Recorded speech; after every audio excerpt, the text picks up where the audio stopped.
One nation one election यानी एक देश एक चुनाव वाला विधेयक संसद में पेश हो गया। विपक्ष इस विधेयक का विरोध कर रहा है, वहीं मोदी सरकार इस विधेयक को लाने के लिए पूरी कोशिश में है। लेकिन आज हम आपको इस वीडियो में ये बताएंगे कि विपक्ष वन नेशन वन इलेक्शन को लेकर क्यों परेशान है। साथ ही ये भी बताएंगे कि वन नेशन वन इलेक्शन क्या है, इससे देश को कितना फायदा होगा। तो सबसे पहले बता दें कि वन नेशन वन इलेक्शन का मतलब देश में एक साथ चुनाव कराया जाएगा, क्योंकि अभी लोकसभा और विधानसभा साथ ही निकाय चुनाव अलग अलग होते हैं। लेकिन इस विधेयक के पास होने के बाद देश में चुनाव एक बार होगा। अब समझ लीजिए कि वन नेशन वन इलेक्शन से देश को कितना फायदा होगा।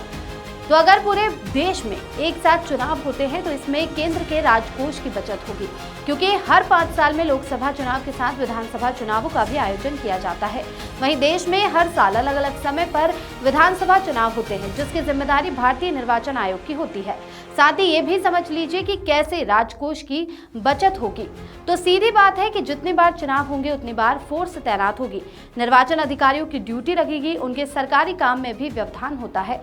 इस तरह के तमाम खर्च होते हैं। खास बात यह भी है कि चुनाव के समय राज्यों में आचार संहिता लागू की जाती है और ये परिणाम आने तक लागू रहती है। इस तरह में विकास योजनाओं में देरी होती है, लेकिन एक देश एक चुनाव में ऐसा नहीं होगा। अक्सर आपने चुनाव के दौरान सुना होगा कि जांच एजेंसियों के द्वारा काले धन के उपयोग को लेकर आरोप लगते हैं, लेकिन वन नेशन वन इलेक्शन के बाद इस तरह की घटनाओं पर रोक लगेगी। अब बात कर लेते हैं वन नेशन वन इलेक्शन से क्या नुकसान होगा। तो सबसे पहले बता दें कि भारत में कई छोटी पार्टियां हैं जो अपने क्षेत्र के मुद्दे पर चुनाव लड़ती है। इस तरह में देश की छोटी पार्टियों को खतरा है, जबकि बड़ी पार्टियों को इसमें फायदा होगा। एक देश एक चुनाव के लिए सभी राजनीतिक दलों के अलग अलग विचार हैं, इसलिए इस पर एक राय नहीं बन पा रही है। राजनीतिक दलों का मानना है कि ऐसे चुनाव से राष्ट्रीय दलों को फायदा होगा, लेकिन क्षेत्रीय दलों को इससे नुकसान होगा। इसलिए खासकर क्षेत्रीय दल इस तरह के चुनाव के लिए तैयार नहीं होते हैं। इनका ये भी मानना है कि अगर वन नेशन वन इलेक्शन की व्यवस्था की गई तो राष्ट्रीय मुद्दों के सामने राज्य स्तर के मुद्दे दब जाएंगे।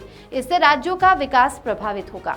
जानकारी के लिए ये भी बता दें कि आज़ादी के बाद साल 1950 में देश गणतंत्र हुआ, तो साल 1951 से 1967 के बीच चुनाव 5 साल में होते रहे।